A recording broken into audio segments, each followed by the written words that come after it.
नमस्कार। जगतगुरु भगवान श्री कृष्ण जी के चरणों में कृतज्ञता पूर्वक वंदन करता हूँ। सनातन संस्था एवं हिंदू जनजागृति समिति की ओर से धर्म संवाद के इस विशेष कार्यक्रम में मैं कार्तिक सालुंके आप सभी का हार्दिक स्वागत करता हूँ। बंधुओं, पिछले कुछ दिनों से हम इस धर्म संवाद के कार्यक्रम से अनेक विषयों को हमने समझ कर लिया। धर्म क्या है, अध्यात्म क्या है, पितृपक्ष क्या है, श्राद्ध क्या है, मृत्यु, उसके उपरांत के क्रियाक्रम के पीछे का शास्त्र क्या है, तथा कर्मफल सिद्धांत, पुनर्जन्म सिद्धांत, ऐसे विविध विषयों पर हमने शास्त्र क्या है वो समझ कर लिया। ये जब संवाद शुरू थे उस समय हमारे दर्शकों के मन में जो प्रश्न, जो शंका निर्माण हुई है, उस शंकाओं का समाधान हम आज के इस धर्म संवाद में करने वाले हैं। हमारे साथ इस धर्म संवाद में हिंदू जनजागृति समिति के राष्ट्रीय मार्गदर्शक सद्गुरु डॉक्टर चारुदत्त पिंगले जी उपस्थित हैं। नमस्कार सद्गुरु डॉक्टर पिंगले जी। नमस्कार कार्तिक जी। तो आइए हम इस धर्म संवाद को आगे बढ़ाते हैं। जो पहला प्रश्न हमें पूछा गया है तो मैं आपसे पूछना चाहूँगा। एक प्रश्न हमें आया है कि कुल देवता और गुरुदेव दत्त का नाम जप करना अच्छा नहीं लगता, तो क्या करना चाहिए? ऐसी स्थिति को दो प्रकार के कारण होते हैं सामान्यतः। एक होता है मानसिक कारण और एक होता है आध्यात्मिक कारण। जैसे हमारे चित्त के संस्कार होते हैं, तो संस्कारों के अनुकूल जब कोई बात करनी होती है तो वो करने में हमें आनंद आता है, और उसके विरोध में अगर कोई करना है तो वो करने के लिए हमारा मन मानता नहीं, तो ये एक मानसिक स्तर का कारण हो सकता है। और दूसरा होता है कि एक आध्यात्मिक स्तर का कारण। तो आध्यात्मिक कष्ट अगर हो तो भी ऐसे मन में विचार आने की संभावना होती है। अब जैसे जैसे हम नाम जप शुरू करते हैं, तो नाम जप करते समय हमें विभिन्न तरह के कष्ट हो सकते हैं। जैसे ग्लानि आना, यानी अनावर नींद आना, या नाम जप को बैठे तो मन में अनेक विचार उभर के आना, या उबासी आना, या सिर भारी होना, ऐसे कुछ अन्य प्रकार के कष्ट हमें दिख सकते हैं। और ये जो कष्ट है, ये अन्य कोई शारीरिक या मानसिक कारण न होते हुए जब आते हैं, तो यह जो कष्ट है वो आध्यात्मिक कारणों से हमें हो रहे हैं। यह हमें ध्यान में लेने की आवश्यकता है, और ऐसी स्थिति हो तो भी हमें निरंतर जाप करते ही रहना चाहिए। अब जो अनिष्ट शक्ति की जो पीड़ा होती है, तो वो क्यों होती है? नाम जप करने के बाद अनिष्ट शक्ति का कष्ट क्यों बढ़ सकता है? तो मूलतः जाप करने की प्रक्रिया से ही व्यक्ति में सात्विकता बढ़ती है।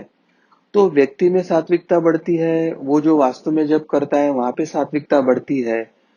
तो आपसे लेन देन जो है वो अनिष्ट शक्तियां, या वास्तु की अनिष्ट शक्तियां, या वातावरण की जो अनिष्ट शक्तियां होती है, तो उनको ये सात्विकता सहन नहीं होती, और उसके कारण वो कष्ट देना शुरू करते हैं।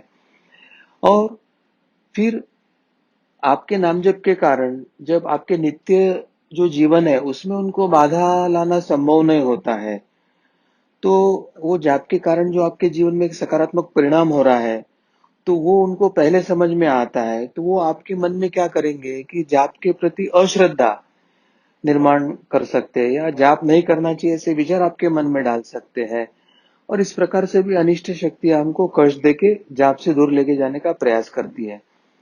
परंतु ऐसे जब कष्ट होता है तो हमें एक ध्यान में लेना चाहिए कि हम जो नाम जप कर रहे हैं वो कसौटी पे उतरा है, और हमारे नामजप का जो परिणाम है वो सही और योग्य हो रहा है। और इसलिए ही ये अनिष्ट शक्तियां विरोध कर रहे हैं, और हम अनिष्ट शक्तियों का कष्ट अनुभव हो रहा है। धीरे धीरे क्या होता है कि जैसे जैसे हमारा नामजप बढ़ता है, अगले अगले वाणी में होता है, तो ये कष्ट प्रारंभ में थोड़ा सा असहनीय भी हो सकता है। तो उस समय हम क्या कर सकते हैं कि थोड़ी देर बीच बीच में रुक कर फिर जाप कर सकते हैं, और थोड़ी देर से तुरंत नाम जप शुरू कर सकते हैं। मगर कुछ कालावधि के बाद यह कष्ट कम हो के हमारा नाम जप अच्छा होना शुरू रहता है। अब जो दूसरा जो कारण है, मन में नाम जप ना करने का विचार आना, उसके लिए जो कारण होता है वो हमारे जन्मों जन्मों के संस्कार, वो मानसिक जो कारण बताया वो इसमें समाहित है। तो जैसे ही हम किसी पानी में कोई पत्थर फेंकते हैं, तो पहले अनेक तरंगे पानी पर उठते हैं और उसके बाद फिर पानी स्थिर होता है। उसी तरह से जब अचानक हम नाम जप इत्यादि साधना शुरू करते हैं, तो वो जब नाम जप हमारे अंतर्मन में जाना, अंतर्मन में प्रवेश करना उसको संभव होता है, तो हमारे अंतर्मन में जो जन्मों जन्मों के संस्कार है, वो संस्कार एकदम ऐसे उभर के आते हैं और वो संस्कारों से निगडित विचार हमारे मन में आना शुरू हो जाते हैं। तो कभी कभी आपको ऐसे अनुभव होगा कि सामान्यतः दिन भर में मन में विचारों की मात्रा कम होती है, परंतु नामजप को बैठने के बाद अचानक मन में विचारों का एक बवंडर उभरता है। तो ये स्वाभाविक बात है, ये योग्य दिशा से नामजप हो रहा है, उसका वो द्योतक है। आप बिल्कुल चिंता न कीजिए, नामजप आगे आगे करते रहिए और आप साधना में आगे आगे बढ़ते रहिए। हम शास्त्र के अनुसार उचित नामजप कर रहे हैं और हमने जो उसका प्रयास किया, तो आज ना कल हमें उसका जो योग्य परिणाम है वो निश्चित हमें अनुभव होगा। इसकी आप शाश्वती रहे। जैसे कोई बीमार व्यक्ति हो और कड़वी दवाई लेने से वो बीमार व्यक्तियों को कष्ट होता है, परंतु हम ध्यान में क्या रखते हैं कि अभी हमको जो बीमारी है उसके लिए कड़वी दवाई मन के विरुद्ध हमको लेना ही पड़ेगा, क्योंकि यही दवाई हमारे बीमारी को ठीक कर सकती है। उसी तरह से अगर हमारे मन में कुल देवता या अन्य कोई नाम जप करने का विचार नहीं भी आ रहा हो, फिर भी एक दवाई करके या एक उपचार जैसा हमें प्रारंभ में नाम जप करते ही रहना चाहिए। और उसके संदर्भ में कुछ अड़चने आती है तो आप संबंधित जो सनातन के साधक है या समिति के कार्यकर्ता है, उनसे उन पर विविध उपाय पूछते भी रहिए, तो ऐसे इस पर उपाय करना चाहिए। जी। सदगुरु डॉक्टर पिंगले जी, आपने शास्त्र क्या है वही अभी हम यहाँ पर दर्शकों को बताया है। तो नामजप करना क्यों महत्वपूर्ण है ये आप सभी को ध्यान में आएगा, तो हम निश्चित रूप से ये कर सकते हैं। आपको कुछ शंका यदि हो तो आप अवश्य आपके संपर्क में जो सनातन संस्था के साधक हैं उनसे संपर्क कर सकते हैं। हिंदू जन जागृति समिति से आप संपर्क कर सकते हैं, आपको इस पर मार्गदर्शन निश्चित रूप से मिलेगा। एक प्रश्न हमें ऐसे भी पूछा गया था कि नामजप से तपोबल हम कैसे बढ़ा सकते हैं। मूलतः किसी भी साधक उपासना का या साधना मार्ग पर जो मार्गोत्क्रमण कर रहा है, तो ये जो तपोबल निर्माण होता है ना, ये तपोबल ही सृष्टि का आधार है। क्योंकि तपोबल के आधार पर ही ब्रह्मा सृष्टि की निर्मिति करते हैं, विष्णु पालन करते हैं, तो शिव संहार करते हैं। तो उनका अपना अपना तपोबल ही होता है, जिस बल के ऊपर वो ये सब कार्य करते हैं। और मनुष्य भी तपोबल अर्जित करने के बाद उसके जो जीवन का सर्वोच्च ध्येय है, जिसको हम अभीष्ट प्राप्ति कहते हैं, तो वो दिशा में निरंतर बढ़ते रहता है और उसके जीवन के ध्येय को वो प्राप्त कर सकता है। यानी ईश्वर प्राप्ति हो, आनंद प्राप्ति हो, मोक्ष प्राप्ति हो। तो मनुष्य जितना तप करेगा और जितना तपोबल निर्माण होगा, उसके आधार पर उसके मार्गोत्क्रमण की गति रहती है। अब तपोबल अर्जित करने के अनेक उपाय शास्त्रों में बताए हैं। यानी जिसमें तप होता है, जिसमें साधना होती है, उससे जो ऊर्जा या कृपा प्राप्त होती है, उसे ही तपोबल कहा जाता है।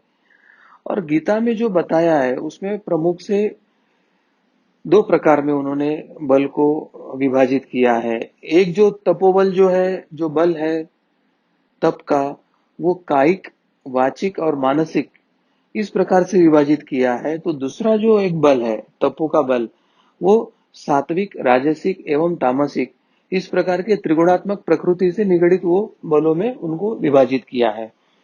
अब नित्य नियमों पूर्वक जब हम निर्धारित जब पूर्ण करने का संकल्प करते हैं और वो दृष्टि से प्रतिदिन न्यूनतम आवश्यक है उतना जब जब हम करते हैं, तो हमें अभी मैं जो आगे कुछ सूत्र बताना चाहूंगा कि तब फलीभूत होने के लिए क्या क्या बातें आवश्यक है। जैसे हमने पहले तीन के तप के जो तीन प्रकार देखे थे कि जिसमें कायिक, वाचिक और मानसिक तप है, तो इसमें जो पहला प्रकार है कायिक तप।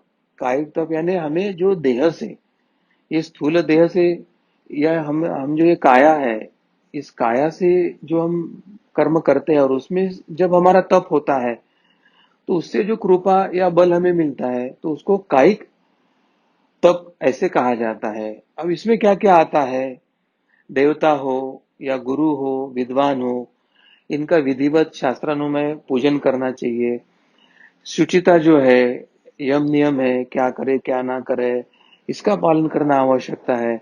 हमारे जीवन में जो सहज सरलता है कि हम है वैसे ही प्रकट करें स्वयं को, मतलब मन में छलावा अलग है, बाह्य कृति अलग है, इस तरह का हमारा दोहरा रूप ना हो। जहाँ मतलब शास्त्रानुसार ब्रह्मचर्य का पालन है या अहिंसा का पालन है, ये जो कुछ जो महत्व की बातें आती है वो कायिक तप के अंतर आती है। और कायिक तप जब होता है तो उससे भी हमें गुरु कृपा या एक अंतर्गत तपोबल हमें प्राप्त होता है।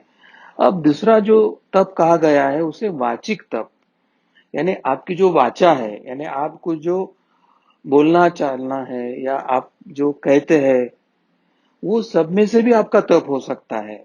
यानी आपकी वाणी यह एक तप का साधन है। अब फिर कौन से वाणी या कैसे हमारे वृत्ति या संस्कारों के कारण वाणी से भी तप प्राप्त हो सकता है, तो उसमें दूसरे को कष्ट न पहुंचाने वाली मृदु या मीठी वाणी होनी चाहिए।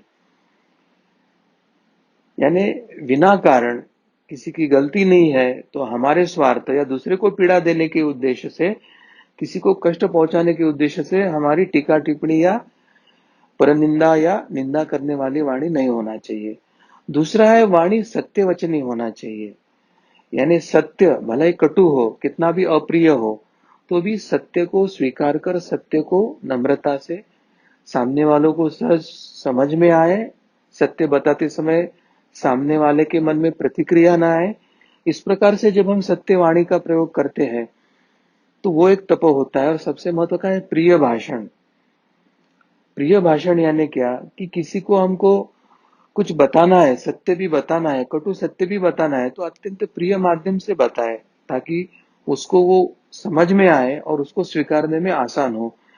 और जो भी स्वाध्याय बताए हैं जीवा के लिए, पसंद नापसंद या भोजन करते समय क्या करना चाहिए, कब बोलना चाहिए कब नहीं बोलना चाहिए, या कम बोलना चाहिए, अनावश्यक नहीं बोलना चाहिए, व्यर्थ ना बोलना चाहिए, इस तरह के सब जो स्वाध्याय है वो अगर हम करते हैं तो हमारा वाचिक तप भी होता है। इसमें से हमें ईश्वर की कृपा, गुरु की कृपा या एक आंतरिक बल हमें प्राप्त होता है।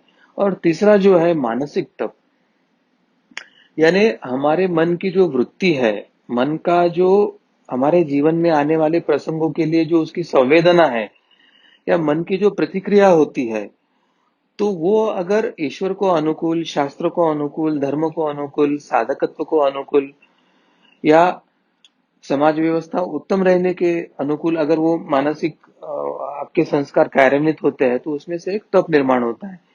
जैसे मन सदैव प्रसन्न रहता है और स्वयं प्रसन्न रहता है और दूसरे को प्रसन्नता देने की क्षमता है। मन में सौम्यता है, मतलब हट्टीपन, कठोरता ऐसे नहीं है, दूसरे को सहज स्वीकारते हैं, अपनी बात सहज से दूसरे को बताते हैं, किसी पर आग्रह दुराग्रह नहीं होता है। और फिर कहाँ गलत दिखा तो वो भी नम्रता से योग्य शब्दों में बताने की हम प्रक्रिया करते हैं, कहीं अधर्म दिखा तो उसका भी खंडन योग्य पद्धति से करने की प्रक्रिया करते हैं। और कोई अच्छा कार्य कर रहा है, भला ही वो हमारे शत्रु पक्ष का हुए, तो भी दूसरे के अच्छे गुणों का ग्रहण करना या अच्छे गुणों का कौतुक करना, स्वयं स्वयं को मौन रखकर आत्मनिग्रह करना। यानी मौन से हम जो बल मिलता है वो आत्मचिंतन में रहना और आत्मनिग्रह करना। और सबसे महत्व की है कि भावनाओं की पवित्रता, यानी किसी के प्रति हमारा द्वेष, ईर्ष्या, स्पर्धा या कटुता या अहंकार, इस तरह का अपवित्रता को त्याग कर हम सबको सर्वसमावेशक अगर बनकर करते हैं तो मन से भी तप होता है। तो ये मूलतः कायिक, वाचिक, मानसिक, ये तीन प्रकार के जो बल है जिससे हम तपोबल प्राप्त कर सकते हैं। अब दूसरा जो तप का प्रकार है वो जो त्रिगुण, यानी जो तीन गुण होते हैं सत्व रज तम, इनके अनुसार उसको विभाजित किया गया है। यानी अब सत्व गुण है तो सात्विक तप कैसे हो सकता है। अब ये भी आश्चर्य की बात है कि तामसिक भी तप होता है और राजसिक भी तप होता है, तो वो सात्विक तप और तामसिक तप में क्या फर्क होता है वो भी हम अभी समझ लेंगे। तो सात्विक तप का मतलब है कि श्रद्धा पूर्वक, यानी ईश्वर पर श्रद्धा है, धर्म की जो सीख है उसमें हमारी श्रद्धा है और उस पे श्रद्धा रखकर हम कर्म कर रहे हैं, और कर्म कैसे कर रहे हैं कि फल की आशा किए बिना, यानी निष्काम स्वरूप से, फल की आशा न रखते हुए। तो ऐसे जब कोई व्यक्ति कर्म करने के लिए सक्षम होता है, तो उस समय उस व्यक्ति के माध्यम से सात्विक तप का वहां पे बल निर्माण होता है। सात्विक तप उसके हाथों से होता है उस समय। तो ये तीनों तपों में सबसे अच्छा सात्विक तप होता है।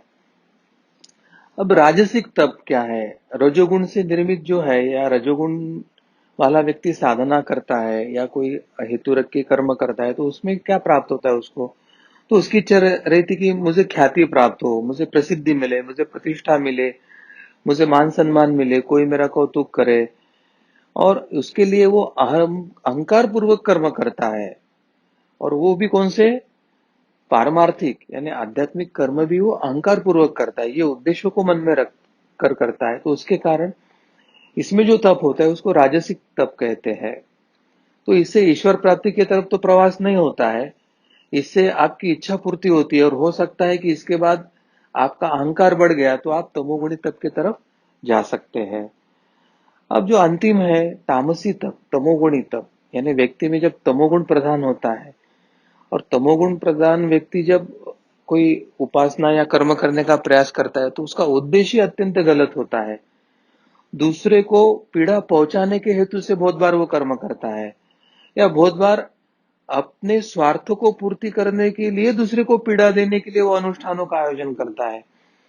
तो इसमें दो बातें हैं कि दूसरे को पीड़ा देना, स्वयं के स्वार्थ के लिए दूसरे को पीड़ा देना, और उसके लिए पारमार्थिक या आध्यात्मिक अनुष्ठान करना, और उसमें से जो बल निर्माण होता है वो तामसी बल होता है, और उससे बहुतांश विध्वंसक कार्य होते हैं। तो तामसिक बल के उदाहरण क्या है? रावण, कंस इत्यादि जो असुर प्रकार है वो सब तामसिक तप के संज्ञा में आते हैं।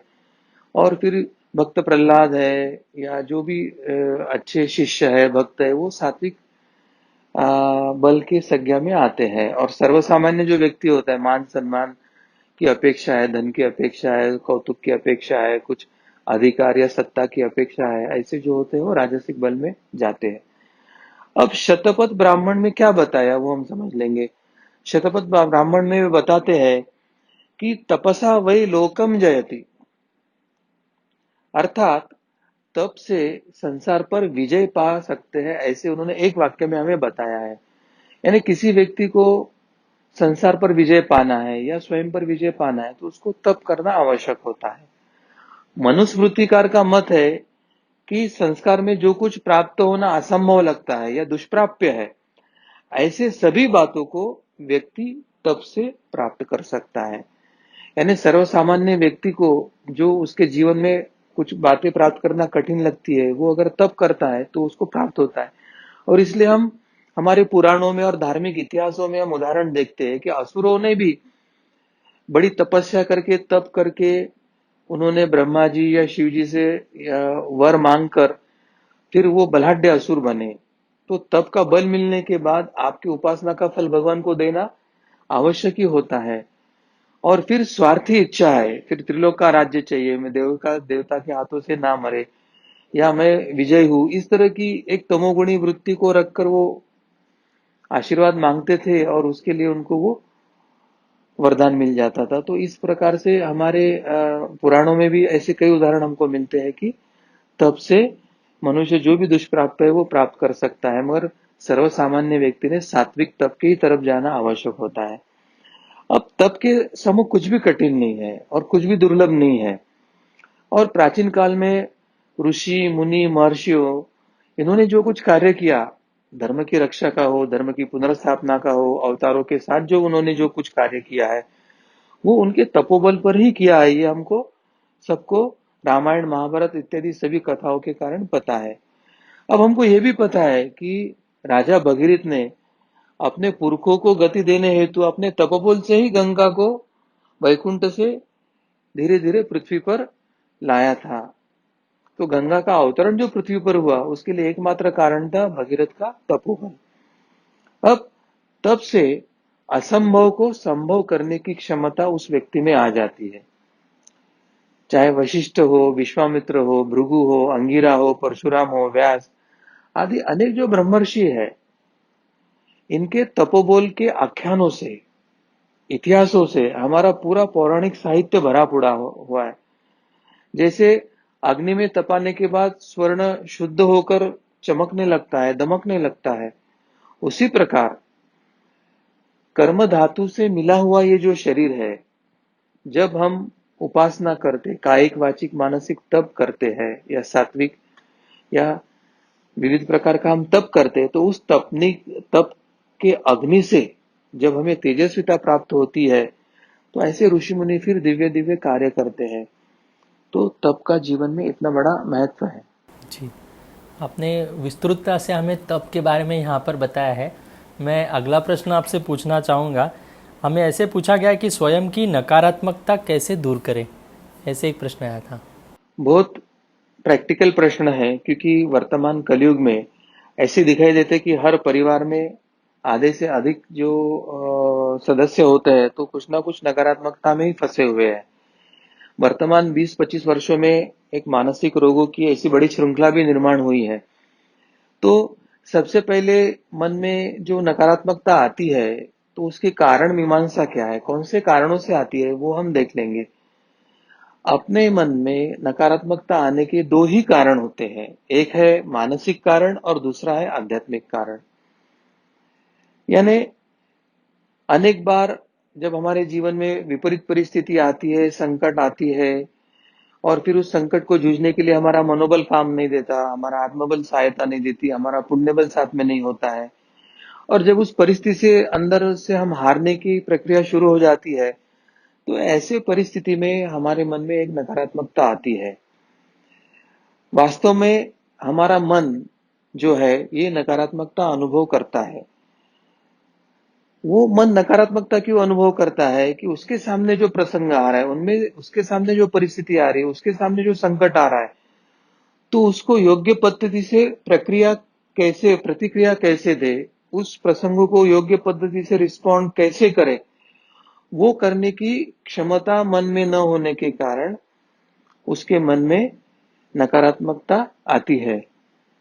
अब इस समस्या के लिए हमें करना क्या चाहिए, अब इसका समाधान क्या है? तो ये जो मानसिक कारणों के कारण हमारे मन में जो नकारात्मकता आती है, वो दूर होने के लिए हमने जो अन्य अच्छे कार्य किए हैं या अन्य परिस्थिति को हमने अच्छे प्रकार से रिस्पॉन्ड किया है, तो उसको हमको बार बार स्मरण करके मन पर अंकित करना चाहिए। जैसे कोई नकारात्मक विचार या परिस्थिति हमारे सामने आ रही है, तो उसमें क्या योग्य विचार ले सकते हैं, उसको कैसे हैंडल कर सकते हैं, उस प्रकार का योग्य दृष्टिकोण लेके हम स्वयं सूचना लेकर अपने मन की नकारात्मक दिशा को सकारात्मक की तरफ लेके जाने का प्रयास कर सकते हैं। और सबसे महत्व की बात है कि हमारे जो अच्छे मित्र है, जो थोड़ा सा आध्यात्मिक भी दिशा दर्शन दे सकते हैं, या आपके अड़चनों में आपके उन्नति की तरफ जो दिशा दर्शन दे सकते हैं, ऐसे मित्रों के साथ अगर हम मन मुक्तता से बात कर लेते हैं, तो हमारे मन में आए हुए नकारात्मक विचारों के लिए योग्य क्या दिशा है, वो हमें उनसे मिल सकती है। मगर दूसरी जो एक बात है कि बहुत बार हमें ऐसे ध्यान में आता है कि चाहे पूर्णिमा हो, अमावस्या हो, इस कालावधि में हमारे मन की नकारात्मकता बिना कोई वजह से अचानक बढ़ना शुरू हो जाती है। अब यहाँ कोई बाह्य परिस्थिति नहीं, बाह्य संकट नहीं, बाह्य कारण नहीं है, और फिर भी बिना कारण हमारे मन में नकारात्मकता बढ़ती है। तो ऐसे में हमें समझ लेना चाहिए कि ये जो नकारात्मकता है, वो आध्यात्मिक कारणों से बढ़ रही है। ऐसी नकारात्मकता दूर होने के लिए हमें श्री गुरुदेव दत्त यह जो नाम जप है, वो अधिक से अधिक हमें अपने जीवन में करना चाहिए। और हमारे प्रारब्ध के जो अड़चन है या प्रारब्ध नाश हो, उसके लिए श्री कुल देवता यही नमः या अपने कुल देवी का नाम जप भी अगर हम कर सकते हैं, तो ये कुल देवता का नाम जप और श्री गुरुदेव दत्त का नाम जप, ये दोनों ऐसी नकारात्मकता पर मात करने के लिए अधिक उपयोगी होती है।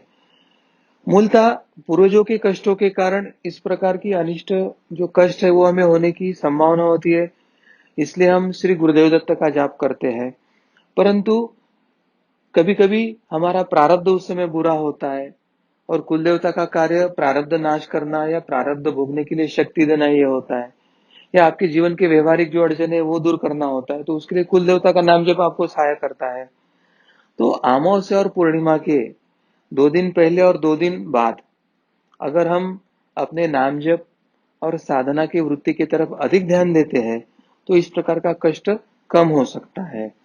और इसके बारे में आप अधिक जानकारी सनातन के ग्रंथों से जरूर ले सकते हैं। जी। एक प्रश्न ऐसे था सदगुरु डॉक्टर पिंगले जी की, अहंकार और स्वाभिमान में क्या अंतर है? ऐसे एक जिज्ञासु ने हमें प्रश्न पूछा था। देखिए कार्तिक जी, बहुत बार अहंकार और स्वाभिमान यानी वो एक ही जैसे लगते हैं, ऐसे एक भाव समाज में हो जाता है। परंतु उसका सूक्ष्म परिप्रेक्ष्य में अगर हम देखते हैं तो वो दोनों के अर्थ एकदम विपरीत है। यानी अहंकार यानी दर्प या जो हमारे अंदर घमंड होता है या मैंपन होता है, जिसको हम अंग्रेजी में ईगो कहते हैं, तो उस प्रकार की जब वृत्ति होती है तो उसे अहंकार कहा जाता है। अब सामान्यता हमें घमंड किस वस्तु का होता है? तो मेरे पास गाड़ी है, बंगला है, मेरे पास धन है, मेरे पास रूप है, सौंदर्य है, पत्नी अच्छी है, बच्चे अच्छे हैं। यानी ऐसे वस्तु का घमंड होता है जो नश्वर है, यानी जो नाशवंत है, यानी कभी ना कभी उससे आपको वियोग होना ही है। परंतु वो हमारे पास होने के कारण हम क्या करते हैं, स्वयं को बहुत श्रेष्ठ समझते हैं। और स्वयं को श्रेष्ठ समझना तो बात ठीक है, मगर दूसरे को हम निकृष्ट समझकर हमारा बर्ताव होता है, तो ये अत्यंत अहंकार के आचरण का लक्षण है। स्वयं को श्रेष्ठ समझना और दूसरे को निम्न या निकृष्ट समझना, तो ये सबसे बड़ा अहंकार का लक्षण है। अब व्यक्ति को अपने पास का धन है, उसके पास पद या अधिकार है, उसके पास ज्ञान है, शक्ति है, सामर्थ्य है, रूप है, किसी का भी उसको अहंकार हो सकता है। और इस अहंकार में वो लिप्त होने के बाद वो दूसरे को कनिष्ठ और स्वयं को श्रेष्ठ समझता है। अब जो अभिमान है, यानी जिसको हम अहंकार कहते हैं, और स्वाभिमान, इसमें बड़ा सूक्ष्म अंतर होता है। जब अभिमान का भाव स्वयं के प्रति होता है उसी को अहंकार कहते हैं, और जब ये भाव समष्टि के प्रति होता है तो उसे स्वाभिमान कहा जाता है। यानी जब मैंपन निकल जाता है और समष्टि को आप मान्यता देते हो, उस समय वो स्वाभिमान बन जाता है। अब स्वाभिमान का अर्थ क्या है कि स्वाभिमान एक तरह से वैसे अभिमान में ही समाहित है, किंतु ये जो है वो स्वधर्म के प्रति होने के लिए, स्वधर्म के प्रति पूज्य भाव होने के लिए वो श्रेष्ठ होता है। स्वाभिमान का तात्पर्य होता है अपना स्वधर्म, अपना स्वदेश, अपनी वंश परंपरा, अपना इतिहास, अपना धर्म, इसके बारे में अभिमान रखना। इसमें मैं नहीं, हम है, हमारे है, उसके कारण यहां पर भाव बदल जाता है। स्वाभिमान में अन्य क्या लक्षण होते हैं वो देखेंगे। स्वाभिमान में स्वयं का सम्मान जरूर है, क्योंकि मेरा स्वधर्म अच्छा है, मेरा स्वदेश अच्छा है, मेरी वंश परंपरा अच्छी है, मगर स्वयं के सम्मान के साथ स्वाभिमान में दूसरे का भी सम्मान किया जाता है। वो दूसरे को निकृष्ट या कनिष्ठ या हीन ऐसे करके तो वो नहीं कह रहा था कि ठीक है मेरा अच्छा है, आपका भी अच्छा हो सकता है। अपना सम्मान बनाए रखने की प्रक्रिया स्वाभिमान में होती है, परंतु दूसरे का अपमान न करने की भी प्रक्रिया स्वाभिमान में होती है। यानी परस्पर सम्मान होता है उसमें। और दूसरी महत्व की बात है कि स्वाभिमान रखते समय अभिमान पर विजय प्राप्त करने की उसके अंदर एक जिज्ञासु वृत्ति होती है। मतलब मैंपन, मेरेपन पर मात करना है, मेरे कर्तापन, अहंकार पर मात करने का एक अंतर्भाव उसमें समाहित होता है। तो ये मूलतः फर्क जो है वो स्वाभिमान और अभिमान में है। मुख्य क्या बात है कि अहंकार में तमोगुण या रजतमो गुण का प्राबल्य होता है, और स्वाभिमान में क्या होता है, स्वाभिमान में व्यक्ति के प्रवृत्ति में सत्व गुण की प्राबल्यता होती है। तो एक तरह से अहंकार का अर्थ क्या है, तो अहंकार के बारे में हमारे जो मनीषियों ने बताया कि मनुष्य के अंदर षडरिपु होते हैं, काम, क्रोध, मद, मत्सर, दंभ, ईर्ष्या, स्पर्धा, अहंकार, इस तरह के उसके षडरिपु और दोष होते हैं, जिसमें एक अहंकार होता है। और अहंकार यह स्वयं मनुष्य के विनाश का कारण बनते हुए हमने अपने पूरे पौराणिक कथा और विश्व के इतिहास में हमने देखा है। इसलिए अहंकार को सबसे बड़ा दुर्गुण माना गया है। और जब अहंकारी व्यक्ति स्वयं के प्रति अतिशय पूजित होकर जब भावना रखता है तो उसे अहंकार कहते हैं। और जो केवल केवल अपने लिए ही विचार करता है उसमें यह अहंकार होने की अधिकतम संभावना होती है। दूसरे शब्दों में क्या है कि अपने आप को दूसरे से सतत श्रेष्ठ समझना, अपने धर्म, जाति, वंश, पद, प्रतिष्ठा, धन, वैभव, ऐश्वर्य इत्यादि का गर्व करना ही अभिमान हो जाता है। दूसरे के सम्मान की अनदेखी करना और स्वयं का सम्मान चाहना, यह भी एक तरह से उस समय अभिमानी हो जाता है। अभिमान में तमोगुण की प्रबलता पाई जाती है। अब कोई भी भाव जिसके केंद्र में मैं, मेरा मेरा ऐसा ही होता है, तो वहां अहंकार के अलावा कुछ हो ही नहीं सकता है। और चाहे कभी कभी परमात्मा इष्ट देवता के प्रति क्यों ना हो कि मेरा देवता सर्वश्रेष्ठ देवता है, मेरा संप्रदाय सर्वश्रेष्ठ है, और दूसरे को हीन और कनिष्ठ मानना, यह भी एक बड़ा पाप है। तमोगुणी ही अहंकार का लक्षण है। मूल रूप में क्या है कि ये मैंपन का जो भाव होता है या मेरी श्रेष्ठता, मेरे पास जो कुछ है उसकी श्रेष्ठता, ये जो भाव है, ये सब अहंकार की जड़ है। और अहंकार के रास्ते बड़े सूक्ष्म होते हैं। कभी कभी क्या है, किसी व्यक्ति को लगता है कि मैं दान धर्म कर रहा हूं, मैं त्याग कर रहा हूं, और फिर उसको त्याग करने का अभिमान हो जाता है, और फिर उसके मन में आता है कि देखो मैं कितना बड़ा त्यागी हूं, और देखो अन्य लोग तो त्याग भी नहीं करते हैं। तो ये ध्यान में रखना चाहिए कि अहंकार कभी कभी त्याग के रास्ते से भी मन में प्रवेश करता है। अहंकार कभी कभी विनम्रता से भी आपके अंदर प्रवेश करता है। शुरुआत में तो विनम्रता होती है, फिर धीरे धीरे लगता है कि देखो मैं कितना विनम्र हूं, देखो मैं कितना विनम्र हूं, तो और बाकी कितने एरोगेंट है, कितने विनम्र नहीं है। अब ये जब भाव जागृत होता है कि देखो मैं कितना श्रेष्ठ हूं और बाकी कितने श्रेष्ठ नहीं है, उस समय अहंकार जागृत होता है। और कभी कभी भक्ति में भी अहंकार जागृत हो जाता है। शुरुआत में तो भाव भक्ति बढ़ती है, और फिर भक्ति बढ़ने के बाद ऐसे लगता है कि देखो मैं कितना श्रेष्ठ भक्त हूँ, देखो मैं कितनी अच्छी भक्ति करता हूँ। फिर धीरे धीरे उसको लगता है कि मेरी भक्ति श्रेष्ठ है, उसकी देखो वो तो कुछ करता ही नहीं भगवान के लिए, गुरु के लिए तो कुछ करता ही नहीं। और जब ऐसे तुलनात्मक भाव उसके मन में आ जाता है, स्पर्धात्मक भाव मन में आ जाता है, तो ख्याल में रखना भक्ति के रूप से भी अहंकार मन में प्रवेश करता है। तो अहंकार के फिर पहचान का तरीका क्या है, अहंकार को हम कैसे जान ले, तो उसकी एक वाक्य की कसौटी है। जहां भी हमारे मन में मैं का भाव उठे, मैं श्रेष्ठ हूं और वो कनिष्ठ है, मेरे जैसा मैं हूं और बाकी तो मेरे तुलना में कुछ नहीं, ऐसा जब भाव उठे तो समझ लेना कि यह अहंकार का लक्षण है। और इसलिए हमारे शास्त्रों ने मैंपन के भाव को त्याग कर साधना करने पर निरंतर बल दिया है। अब आपके मन में प्रश्न आया होगा कि फिर अगर हमारे मन में तो सब तरफ मैं मेरा मेरा ही दिखता है, तो क्या करूं, अहंकार नष्ट करने के लिए हमने क्या करना चाहिए? तो अध्यात्म की दृष्टि से हमने कुछ स्वयं का चिंतन करना चाहिए कि हमारी दृष्टि से अहंकार कैसे हमारे मन में आ रहा है और क्या आ रहा है। अगर हम विचार करते तो मेरा जन्म हुआ है और मेरा ये नाम है, तो क्या यह नाम मेरा है? नहीं, जन्म के बाद तो मुझे किसी ने वो दिया है, माता पिता हो, परिवारजन हो, किसी ने तो मुझे नाम दिया, तो ये नाम भी मेरा नहीं है।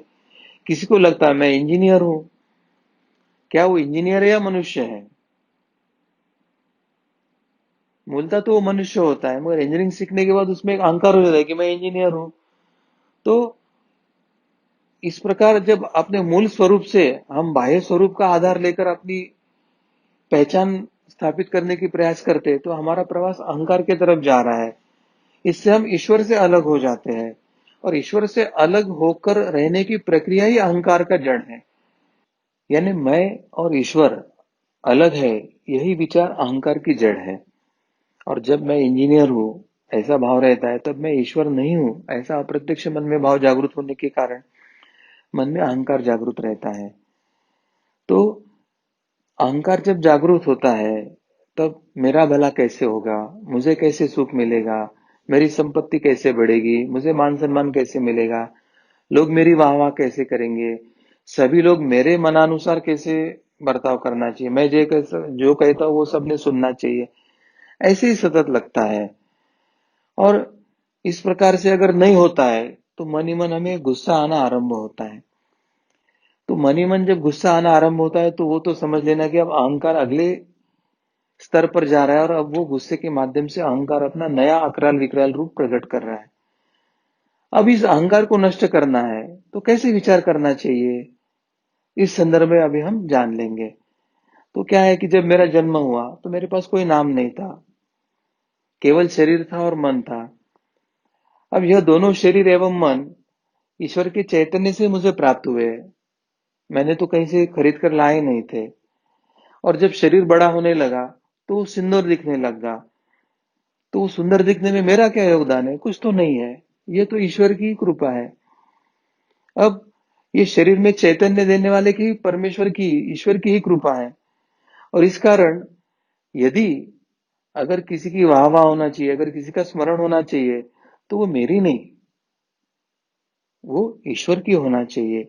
और ऐसा जो दृष्टिकोण लेकर हम अपने सब कर्म है, अपना कर्तृत्व जो लगता है, मैंपन या मेरापन लगता है, हम सब जब उसका सबका श्रेय हम हमारे सदगुरु तथा ईश्वर के चरणों में अर्पण करना शुरू करते हैं, हमारी जो विशेषताएं हैं, हमारे जो गुण है, हमारी कुशलता है, हम सभी अपने ईश्वर के प्रति मन से अर्पण करना प्रारंभ करते हैं, तो धीरे धीरे अहंकार नष्ट होना शुरू होता है। और इसलिए महाराष्ट्र के एक बड़े संत है, संत तुकाराम, वे कहते हैं, अहंकार गेला तुका म्हणे देव झाला। इसका मतलब क्या है कि रे अहंकार जब चले जाता है ना, तो ये जो मनुष्य लगता है उसे देवत्व प्राप्त हो जाता है। तो हमारा अहंकार ही हमारे देवत्व और ईश्वरत्व से दूर रखने वाला एक बड़ा ये है। तो अहंकार दूर करने के लिए हमें निरंतर प्रयास करना चाहिए। मैं और ईश्वर दो नहीं हूं, मैं और मेरे इष्ट देवता हम दो अलग नहीं है, हम एक ही है। इस भाव में रखकर हमारे सब गुण विशेषता कर्म निरंतर हमें ईश्वर के प्रति अर्पण करने की आवश्यकता है। तो फिर हम उस आनंद में और ईश्वर की हम अनुभूति ले सकते हैं। जी, सदगुरु डॉक्टर पिंगले जी, आपने बहुत ही सरलता से हमें स्वाभिमान और अहंकार, इसमें अंतर क्या ये हमें बताया है। मैं सभी दर्शकों को ये निवेदन करना चाहूँगा, यदि अहम भाव हमें कम करना है तो उसकी प्रक्रिया कैसे है। इसके लिए सनातन संस्था द्वारा अहम निर्मूलन हेतु साधना, यह ग्रंथ प्रकाशित किया गया है। इसमें बहुत सारी बातें दी गई है, अहम कैसे ढूंढना है, अहम के कौन से पहलू हमारे अंदर है, ये सब बातें आपको मिलेगी। आप अवश्य इसका अवलोकन कर सकते हैं। हमारा ये धर्म संवाद में जो ज्योतिष शास्त्र से संबंधित एक कार्यक्रम हुआ था, उस विषय में हमें एक प्रश्न ऐसे पूछा गया था कि प्रेम विवाह में कुंडली कैसे देखें, ऐसी स्थिति में क्या कर सकते हैं, ऐसा प्रश्न पूछा गया है। हाँ, यानी प्रेम विवाह हमने आपस में तय किया है, तो कुंडली कैसे देखे या क्यों देखे या देखने की आवश्यकता है या नहीं, इस प्रकार का यह प्रश्न है। मूलतः हमें धर्मशास्त्र जान लेना आवश्यक है, और धर्मशास्त्र यही कहता है कि जन्म, विवाह तथा मृत्यु या इस तरह की जो भी बड़ी जीवन की घटनाएं होती है, वो सब पूर्व निर्धारित होती है, प्रारब्धानुसार होती है, और जन्म के पहले ही ईश्वर उसकी योजना बनाकर हमें भूतल पर भेजता है। अब प्रेम विवाह का उदाहरण लेते हैं कि प्रेम विवाह हो जाता है तो उसमें क्या होता है कि विवाह के उपरांत चाहे पति हो पत्नी हो, उनको अपने आगे का जीवन समर्थता से उनको मार्गोत्क्रमण करने की आवश्यकता होती है, ताकि उनका जीवन सुखमय आनंदमय हो। और उसके लिए उनका स्वभाव का मिलन, एक दूसरे को समझना या उनमें एक दूसरे में सामंजस्य की जो क्षमता है, ये सब बातें आगे के जीवन की दृष्टि से अत्यंत महत्वपूर्ण होती है। इसके साथ ही जीवन की जो एक आर्थिक स्थिति होती है, या गृह सौख्य होता है, संतति सौख्य होता है, या आरोग्य इत्यादि जो महत्वपूर्ण बातें हैं, तो उसका भी मायना हमारे पारिवारिक जीवन में बहुत अधिक होता है। तो इन सब बातों को क्या संभावना है, या कोई प्रतिकूल काल जीवन में है क्या, ये सब जानने के लिए हमें ज्योतिष शास्त्र का आधार लेना आवश्यक होता है, और बहुशंक लेते भी है। अब जन्म कुंडली क्या करती है कि वो हमारे पूर्व सुकृत यानी हमारे जो पूर्व जन्मों के कर्मों के फल है, जिसे हम प्रारब्ध कहते हैं, उसका एक दर्पण होता है। और प्रारब्ध के अधीन जो हमारी बातें हैं उसके बारे में वो कुछ संकेत हमें कालानुरूप दे सकते हैं। जैसे प्रेम विवाह के संदर्भ में वधू और वर विवाह के पहले तो एक दूसरे के साथ उनका परिचय होता ही है। तो उनके मन में आता है कि अब हमारा परिचय है, हमने एक दूसरे को जान लिया, तो अब कुंडली देखने की क्या आवश्यकता है। परंतु इसका उत्तर क्या है कि प्रेम विवाह भी हो तो भी आपने अवश्य कुंडली देखनी चाहिए। इसका मुख्य कारण क्या है कि अभी तो प्रेम विवाह हो रहा है, अभी आगे पूरा जीवन यापन करना हमें बाकी है। और दूर के ढोल सुहाने लगते हैं, यानी ये जो कहावत है कि दूर से तो सब अच्छा लगता है। तो विवाह होने के बाद जब आगे का जीवन यापन करना पड़ता है तो फिर आगे के जीवन यापन में हमारी कसौटी आती है कि हम एक दूसरे को कितना समझ के लेते हैं, हम एक दूसरे को कितनी एकरूप होकर समर्थता से आगे का जीवन जी सकते हैं।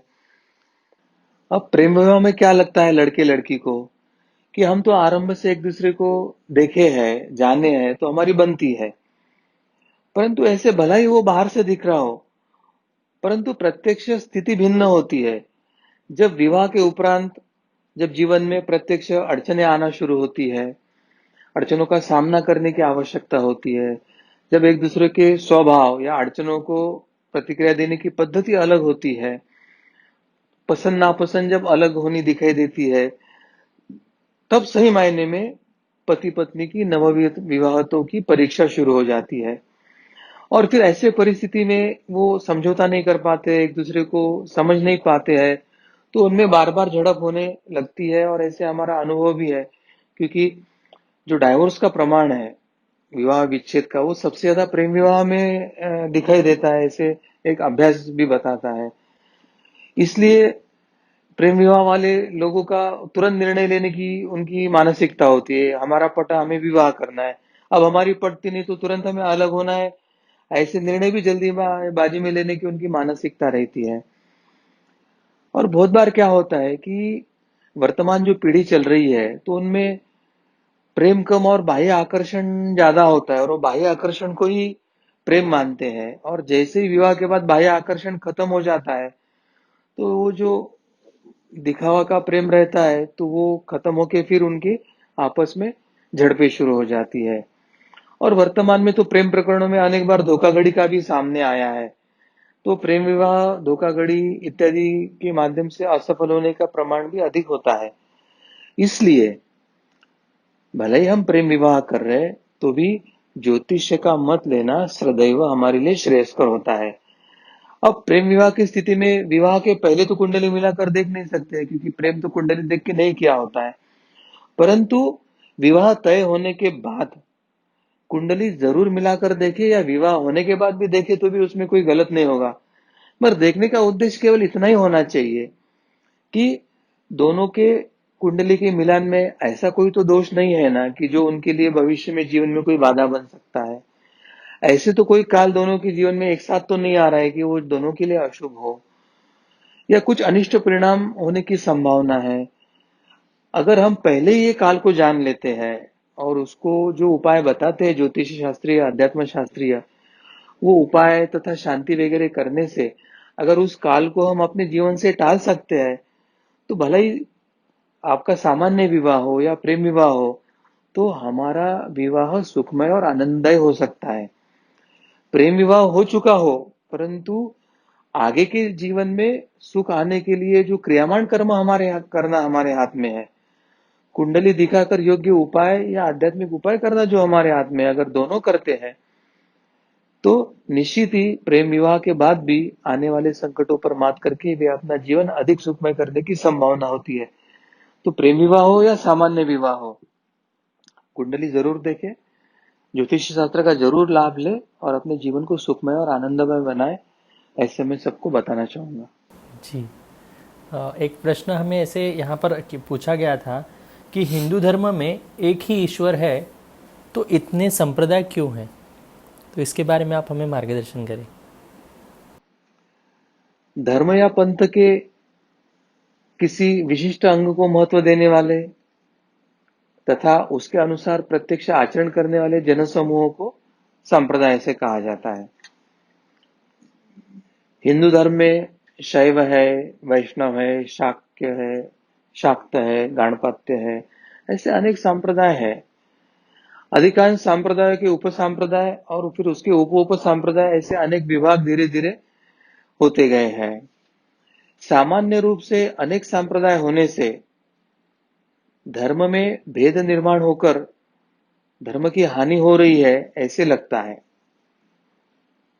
और ऐसे इसलिए लगता है कि हम अपने धर्म की तुलना इस्लाम तथा ईसाईत, इन एकेश्वरवादी पंथों के साथ तुलना करने के बाद यह मन में भावना आती है कि भाई वो संगठित है और हमारे यहाँ विभाजन दिख रहा है या धर्म का हानि हो रही है।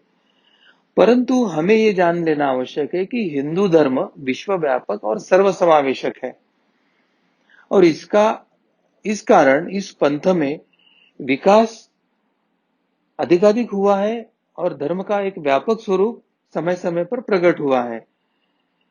विभिन्न संप्रदाय ये ईश्वर प्राप्ति के विभिन्न मार्ग है और एक विशिष्ट आदर्श है।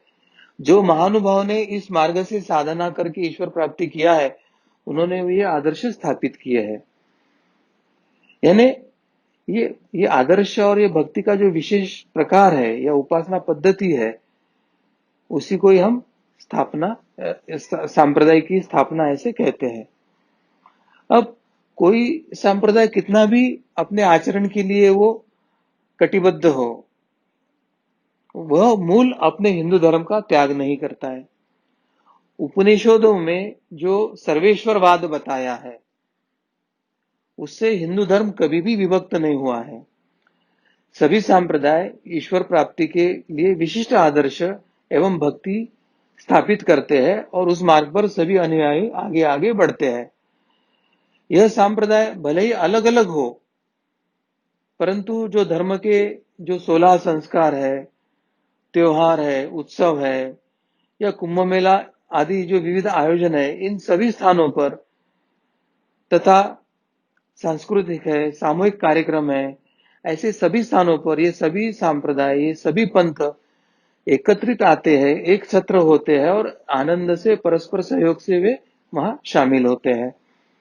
इससे हमें एक ही बात ध्यान में आती है कि हर संप्रदाय के उपासना या भक्ति के अलग अलग आविष्कार हो सकते हैं, परंतु ये सब अलग अलग आविष्कार वही एक ही ईश्वर के पास जाने के लिए, एक ही ईश्वर प्राप्ति के लिए है। ये सब में का एक सामायिक सूत्र है। इसका मतलब समझो कोई हमारे सामने पहाड़ी है और पहाड़ी के कोई पूरब के तरफ जो रास्ते से पहाड़ी के ऊपर जा रहा है, कोई पश्चिम के तरफ से जा रहा है, कोई दक्षिण के तरफ से जा रहा है, कोई उत्तर के तरफ से जा रहा है। तो पहाड़ी की चोटी पर जाने के लिए अलग अलग दिशाओं से अलग अलग रास्ते भले ही हो सकते हैं और कभी कभी ऐसे दिखते हैं कि वे एक दूसरे की विरोधी दिशा से ऊपर जा रहे हैं, मगर जब वे पहाड़ी की चोटी पे पहुंचते हैं तो वहां उनका जो भेद है वो खत्म हो जाता है।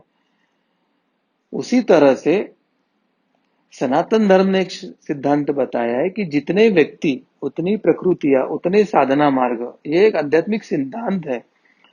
हर व्यक्ति की प्रकृति अलग है, इसलिए हर प्रकृति का ईश्वर के पास जाने के लिए एक उपासना का और भक्ति का मार्ग जो है वो अपने अपने प्रकृति के अनुसार ही होता है और वो व्यक्ति स्वयं वैसा ही चयन करता है। यही सनातन धर्म की विशेषता और व्यापकता और सर्वसमावेशकता है, जो अन्य पंथों में आपको बिल्कुल दिखाई नहीं देती है। और इसी कारण हमारा धर्म ये अत्यंत प्रगल्भ, अत्यंत उन्नत अवस्था का है। हमारे धर्म ने एक ही ईश्वर के पास जाने के लिए अनंत मार्गों का उसने शोध लगाया है। हर व्यक्ति अपने प्रकृति के अनुसार अलग मार्ग से ईश्वर प्राप्ति कर सकती है, ये उसने मान्य कर लिया है। और इन सब का ध्येय एक होता है, इसलिए उनमें भेद नहीं, वह भी ये बताता है। इसलिए ये जो मन में बात आती है कि अनेक संप्रदायों के कारण धर्म विभाजित हो गया, हम असंगठित हुए दिखते हैं, ये बिल्कुल गलत है और इसमें का एकत्व हमें समझने की आवश्यकता है। जी, बहुत ही सहजता से आपने हमें सामने यहाँ पर स्पष्ट किया है कि भले ही मार्ग अलग अलग हो लेकिन ईश्वर एक है, और वहाँ पर जाने का मार्ग भी अलग अलग हो सकते हैं लेकिन ईश्वर एक ही है। तो ये हमें स्पष्ट हो गया है। हमारा धर्म संवाद में हमने अलग अलग विषयों पर हमने कार्यक्रम लिए थे। तो हनुमान जयंती के उपलक्ष्य में हमने धर्म संवाद किया था। तो एक प्रश्न हमारे सामने आया था, वो पूछते हैं हनुमान चिरंजीवी है तो अब वो कहाँ है, ऐसे पूछा गया है। अश्वत्थामा बलिर्व्यासो हनुमानश्च विभीषणः कृपः परशुरामश्च सप्तैते चिरंजीविनः। अश्वत्थामा, बलि, व्यास, हनुमान, विभीषण, कृपाचार्य, परशुराम, इन 7 महानुभावों को सप्त चिरंजीवी कहा गया है। और हनुमान जी के संदर्भ में अगर देखना है तो हनुमान जी ने श्री विष्णु के विविध अवतारों में अपना अपना कार्य दिखाया है। जैसे प्रभु श्री रामचंद्र जी के अवतार में तो उन्होंने प्रत्यक्ष कार्य ही किया था, परंतु अगले जो विष्णु के जो अवतार थे श्री कृष्ण, उसमें भी उन्होंने महाभारत के युद्ध में भाग लिया था समय समय पर, चाहे भीम का हो या उनके ज्येष्ठ बंधु बलराम जी हो या अनेक लोगों के गर्भ हरण के लिए भी हनुमान जी ने उस समय श्री कृष्ण के साथ कार्य किया था। तो प्रत्येक अवतार में हनुमान जी का स्थान कोई ना कोई लेकर कार्य करता ही है। प्रत्येक अवतार में हनुमान कोई ना कोई भूमिका लेकर अवतारों के साथ कार्य में सहभागी होते ही है। हनुमान सप्त चिरंजीवों में से एक है और सप्त चिरंजीवों को चारों युगों के अंत में मोक्ष प्राप्ति होने वाली है। अगले जो कलयुग का चक्र, अगले जो युगों का चक्र शुरू हो जाएगा कल्प का, तो उसमें इन 7 जो आध्यात्मिक उन्नत व्यक्ति है उनका स्थान दूसरे आध्यात्मिक उन्नत लेंगे। अब आपका प्रश्न था कि अभी हनुमान जी कहाँ है। तो कहा जाता है कलयुग में जहां जहां राम संकीर्तन हो रहा है, जहां जहां राम नाम जप रहा है, जहां जहां राम कथा हो रही है, वहां वहां प्रत्यक्ष सगुण में ही हनुमान उपस्थित रहते हैं या अपने राम भक्तों की रक्षा के लिए सदैव तत्परता से वो उपस्थित रहते हैं। ऐसे अनेक विभूतियों के अनुभव भी है और लोगों के भी अनुभव है। एक प्रश्न हमें ऐसे भी पूछा गया था कि संत, मुनि और ऋषि, इनमें क्या भेद है, इसके बारे में आप हमें मार्गदर्शन करें। ऋषि कौन है, मुनि कौन है, अनेक बार इसको समान रूप से देखा जाता है। वास्तव में ये परस्पर जुड़े हुए हैं। यानी ऋषि बनने के लिए पहले आपको मुनि बनना आवश्यक है। यानी साधना क्रम देखते हैं तो पहले मुनि अवस्था प्राप्त होती है और बाद में ऋषि अवस्था प्राप्त होती है। तो सर्वप्रथम मुनि कौन है वो हम समझ लेंगे, जिनमें आत्मनिरीक्षण की क्षमता है और जो स्वयं सतत का आत्मनिरीक्षण करते हैं, जो विचारशील है, चिंतनशील है, चीजें कैसे होती है और ऐसे क्यों होती है, इन सब बातों के बारे में चिंतन मनन और सतत आत्मनिरीक्षण करने वाले जो साधना मार्ग के पथिक होते हैं उन्हें मुनि कहा जाता है। अब ऋषि क्या है, ऋषि कौन हो सकते हैं? तो ऋषि के कुछ लक्षण हैं। सैकड़ों वर्ष तप या ध्यान करते हैं। तप या ध्यान करने के कारण वे स्वयं धर्मशास्त्र या साधना मार्ग सीखने और समझने के उच्च स्तर पर पहुंचते हैं। ऐसे महान विभूतियों को ऋषि कहा जाता है। इन तप के माध्यम से ऋषि आत्मज्ञान को लक्ष्य बनाते हैं, यानी अपने जीवन के ध्येय को वो आत्मज्ञान रखते हैं और उसके प्राप्ति के लिए वो प्रयास करते हैं। और जब ये तप करते हैं तो तपस्या के फल स्वरूप ऋषियों को देवता द्वारा वरदान भी मिलता है, एक विशिष्ट शक्ति या सिद्धि ऐसे भी प्राप्त हो सकती है। अब मूलतः भाषा शास्त्र के अनुसार ऋषि शब्द की जो व्युत्पत्ति है, ऋष इस शब्द से है, जिसका अर्थ होता है देखना। भारतीय परंपरा में श्रुति ग्रंथों का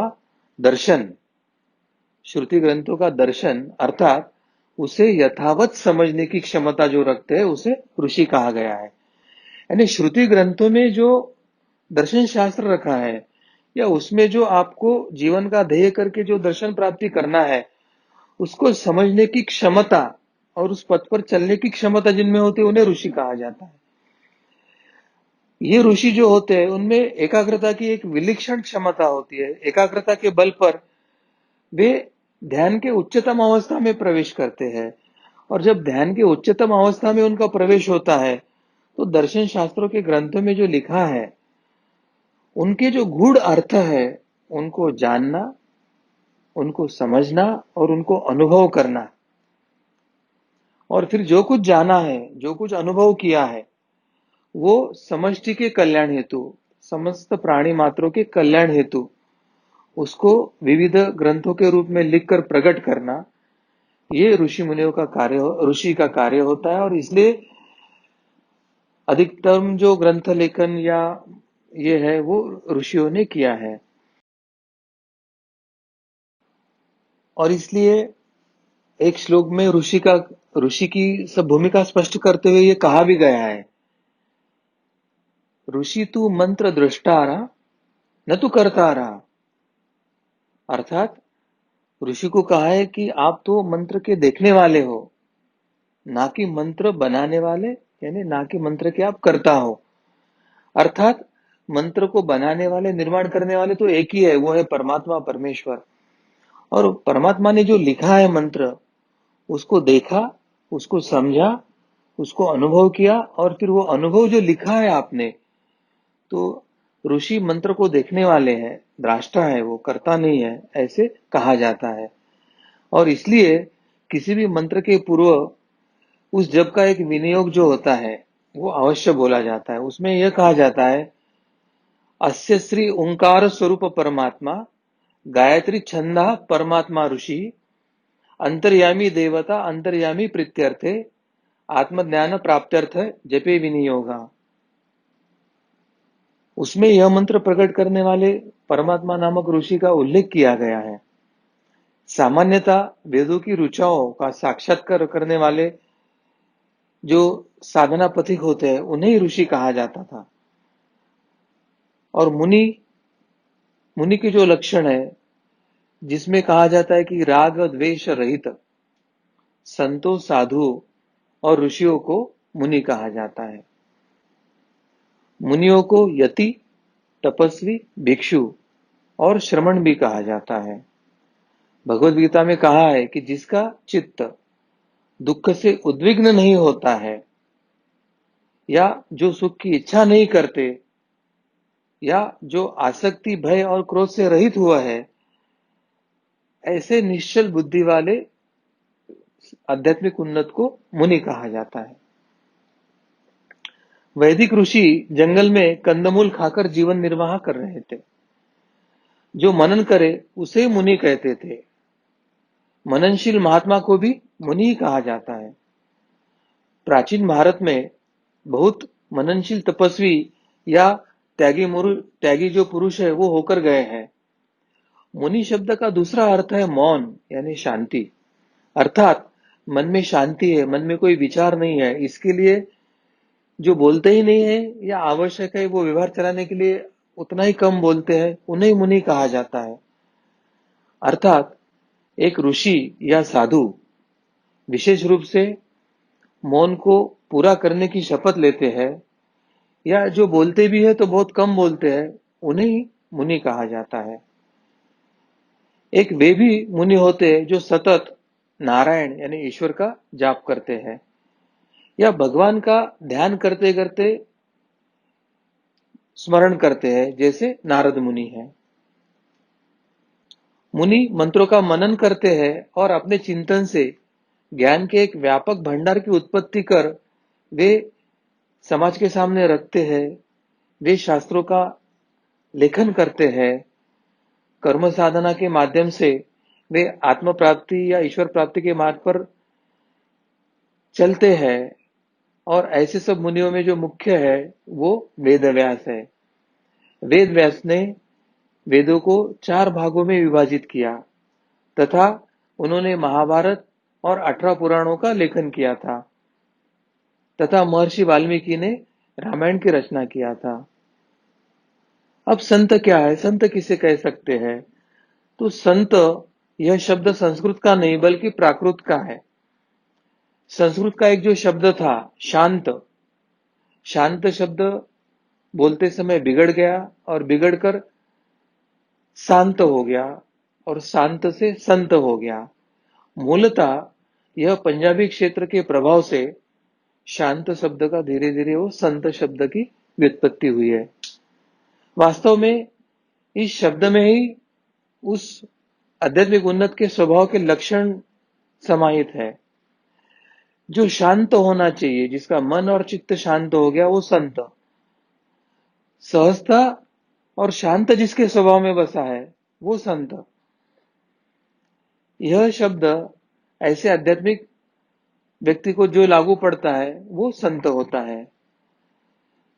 किसी आध्यात्मिक उन्नत व्यक्ति में अगर सहज प्रवृत्ति है, सरलता है, तो उसे भी संत प्रवृत्ति ही कहा जाता है।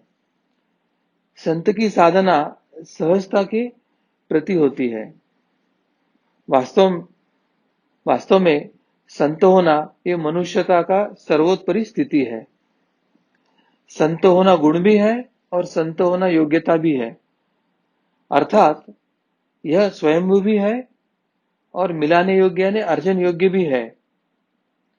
कोई भी ऋषि, कोई भी मुनि, कोई भी साधु या सन्यासी यदि संत भी होता है तो यह परम पद की स्थिति बनती है। और इसलिए मुनि, ऋषि और संत इस क्रम से हमें आध्यात्मिक प्रवास करके परम पद की प्राप्ति करना आवश्यक होता है। जी, बहुत बहुत धन्यवाद सद्गुरु डॉक्टर पिंगले जी। आज इस धर्म संवाद के माध्यम से आप अध्यात्म, साधना, ज्योतिष शास्त्र, ऐसे अलग अलग विषयों के जो भी प्रश्न हैं उनका आप शंकाओं का समाधान कर रहे हैं। हम सभी आपके प्रति बहुत बहुत कृतज्ञ हैं, आपका हम आभार व्यक्त करते हैं। मैं सभी दर्शकों को ये बताना चाहूँगा, ये जो संवाद आप सुन रहे थे, ये सुनते समय यदि आपके मन में कुछ शंका हो तो आप अवश्य अपने चैट बॉक्स पर लिख कर दे सकते हैं और आपके शंकाओं का समाधान करने का हम पूर्ण रूप से प्रयास करेंगे। आपके इस धर्म संवाद के कार्यक्रम के विषय में यदि कोई सुझाव हो तो भी आप अवश्य इसे चैट बॉक्स पर आप हमें लिख कर दे सकते हैं। भगवान श्री कृष्ण जी की असीम कृपा के कारण धर्म संवाद का ये सत्र यहाँ पर संपन्न हुआ, इसलिए हम उनके चरणों में कृतज्ञता व्यक्त करते हैं और यहीं पर विराम देते हैं। नमस्कार।